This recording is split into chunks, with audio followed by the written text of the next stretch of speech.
Hello students, welcome you all in your new class 7th E. Myself Supriya Srivastava and I will teach you Hindi in class 7th E. Students, as you all know, there are two parts in Hindi, that is Hindi first and Hindi second. As your Hindi teacher, today I will teach you Hindi first. Look, this is your Hindi first book. This is your Hindi first book and name of this book is 9 Hats Hindi Part 7.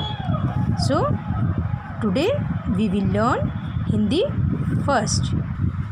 So students, today I will teach you Hindi first chapter number 1. Today is 7th of May. Let's start. This is your first chapter. Name of this chapter is बढ़े चलो जवान. आपका first chapter है बढ़े चलो जवान. इस chapter को शिवराज भारती जी ने लिखा है. इस पाठ के लेखक कौन है? शिवराज भारती. और इस पाठ का नाम है बढ़े चलो जवान. तो आइए देखते हैं इस चैप्टर में क्या बताया गया है. स्टूडेंट्स, इस चैप्टर में लेखक ने हमारे देश के वीर जवानों की अद्भुत साहस, पराक्रम और वीरता का वर्णन किया है. उन्होंने बताया है कि किस प्रकार हमारे देश के वीर जवान अपने प्राणों की परवाह किए बिना दुश्मनों से हमारे देश की रक्षा करते हैं. उन्होंने इस पाठ में अपने कविता द्वारा हमारे देश के वीर सैनिकों के साहस की प्रशंसा करते हुए उन्हें और बढ़ाने का प्रयत्न किया है. उन्होंने उनकी साहस, वीरता और पराक्रम को बढ़ाते हुए और उसकी प्रशंसा करते हुए उनको और आगे बढ़ते रहने और अपने हिम्मत को कभी भी कम न करने की प्रेरणा दी है.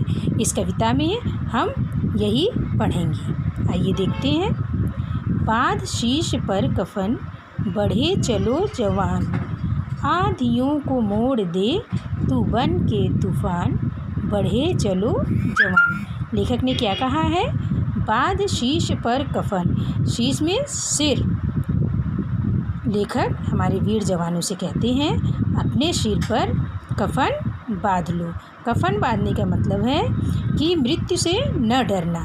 बढ़े चलो जवान. लेखक कहता है कि बिना मृत्यु से डरे हुए अपने शीश पर वीरता रूपी कफन बांधकर बढ़ते चलो. आंधियों को मोड़ दे तू बन के तूफान, बढ़े चलो जवान. लेखक हमारे वीर जवानों से ये कहना चाहता है कि तुम आंधियों से भी मजबूत बनकर उनका सामना करो. तुम आंधियों से मजबूत ऐसे तूफान बनो कि तुम आंधियों का भी रास्ता मोड़ दो और इस प्रकार तुम अपने लक्ष्य को प्राप्त करने के लिए आगे बढ़ते जाओ.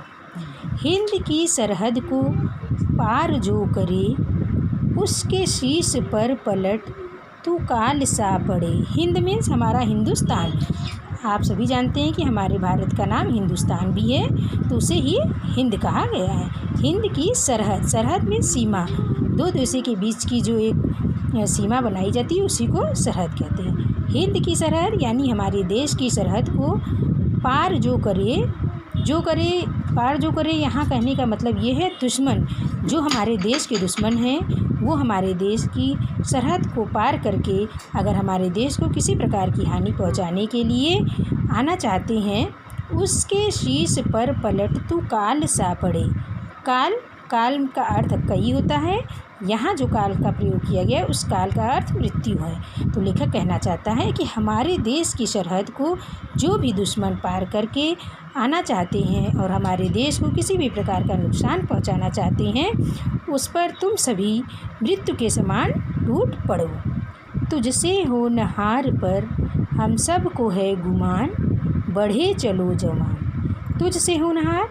लेखक कहना चाहता है कि जैसे कि हम सभी जानते हैं कि हमारे देश के जो वीर सैनिक हैं वो बहुत ही पराक्रमी, वीर और निडर हैं, तो उनके जैसे होनहार वीरों पर हम सभी को गुमान यानी गर्व है.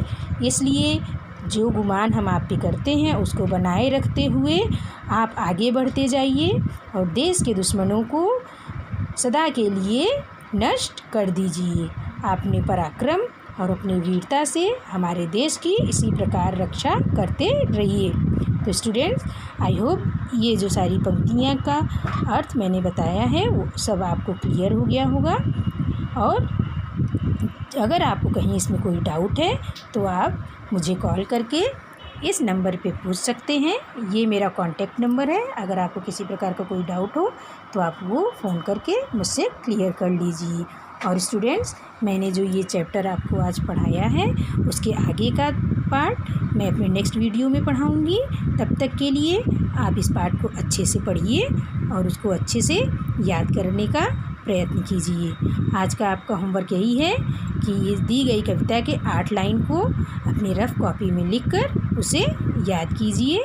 Till the next class, take care and be safe at your home.